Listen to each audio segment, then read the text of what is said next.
আজকে যদি আমরা মহামানবদের বাণী অনুসরণ করতাম, পৃথিবীতে হিংসা, বিদ্বেষ, হানাহানি, সংঘাত, সহিংসতা, রক্তপাত, কেউ কোথাও মিসাইল ছুটতো না, কেউ কোথাও বোমা মারতো না, কেউ কোথাও এয়ার স্ট্রাইক করতো না, একটি শান্তিময় পৃথিবীতে আমরা বাস করতে পারতাম। সেই শান্তিময় পৃথিবীতে আমরা বাস করতে পারিনি। আমরা সম্প্রদায়ের নামে রাজনীতি করি, আমরা সম্প্রদায়ের নামে একে অপরের সাথে কাদা ছোড়াছুড়ি করি। কি পূর্ণিমা বা বৌদ্ধ পূর্ণিমা যেটিকে বলা হয়, এই দিন যেমন তার জন্ম, তেমনি তিনি বুদ্ধত্ব লাভ করেছিলেন। বুদ্ধত্ব লাভ মানে তিনি জ্ঞান লাভ করেছিলেন, অতীন্দ্রিয় যে জ্ঞান, সেই জ্ঞান লাভ করেছিলেন।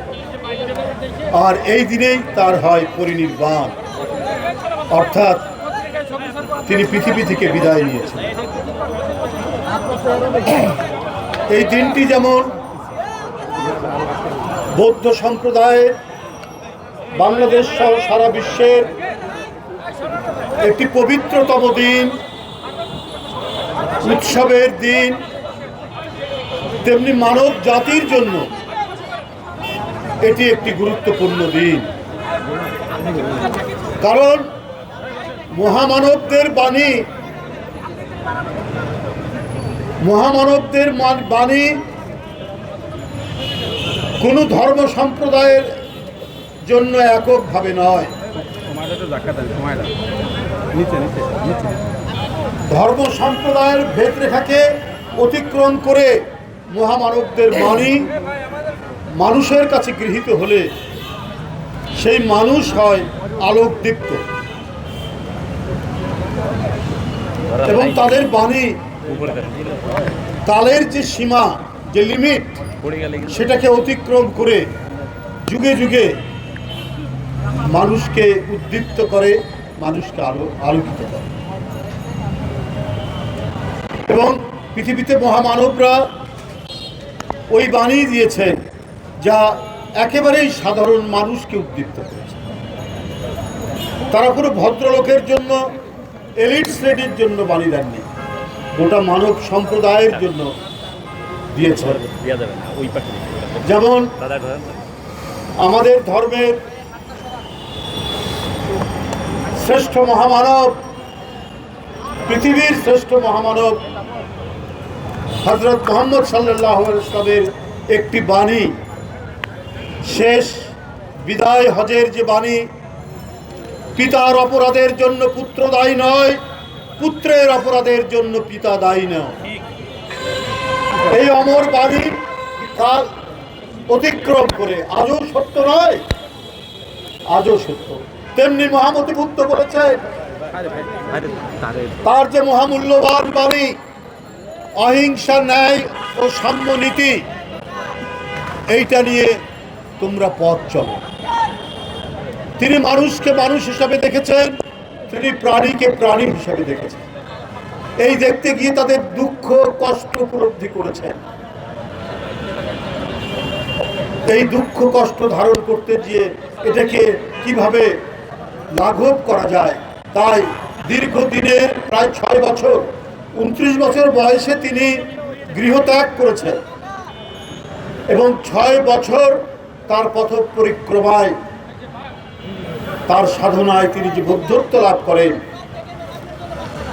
সেইখানে তিনি মানুষ এবং প্রাণীকুলের দুঃখ কষ্ট উপলব্ধি করেই তিনি তার মূল্যবান কথাগুলো বলে গেছেন। এই কথাগুলো 2500 বছর আগে বলেছেন, কিন্তু ওটা ওই 2500 বছরে সীমাবদ্ধ থাকেনি। সেই বাণী কালের বিবর্তনে অনেক পাহাড় ধসে গেছে, অনেক প্রাচীর ধসে গেছে, অনেক নতুন প্রাচীর নির্মিত হয়েছে, কিন্তু এই বাণী ধসে যায়নি। এই বাণী অমর, অব্যয় থেকেছে। উনি বলেছেন, আত্মদীপ হও, অর্থাৎ নিজের অন্তরের আলোতে চলো, নিজের অন্তরকে আলোকিত করো, মানুষের দুঃখ কষ্ট উপলব্ধি করো। এটা তো মহামানবের বাণী। তিনি বলেছেন, আত্মজয় করো। আত্মজয় কি? নিজের লোভ, লালসা, কাম, ক্রোধ সবকে ধ্বংস করে আগে নিজেকে জয় করো। কত বড় কথা। আজকে যদি আমরা মহামানবদের বাণী অনুসরণ করতাম, পৃথিবীতে হিংসা বিদ্বেষ হানাহানি সংঘাত সহিংসতা রক্তপাত, কেউ কোথাও মিসাইল ছুটতো না, কেউ কোথাও বোমা মারতো না, কেউ কোথাও এয়ার স্ট্রাইক করতো না, একটি শান্তিময় পৃথিবীতে আমরা বাস করতে পারতাম। সেই শান্তিময় পৃথিবীতে আমরা বাস করতে পারিনি।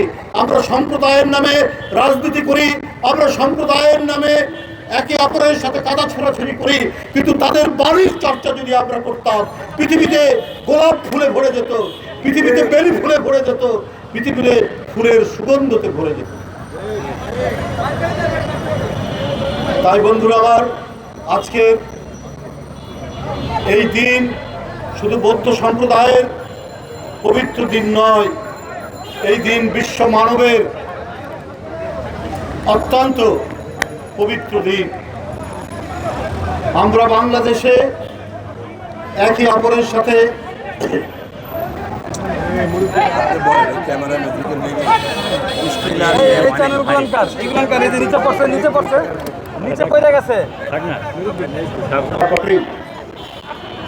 মহামতি গৌতম বুদ্ধের তার যে প্রেমময় বাণী, এটা যদি আমরা প্রত্যেকে ধারণ করি, তাহলে এদেশেও হানাহানি থাকবে, এদেশেও সংঘাত থাকবে।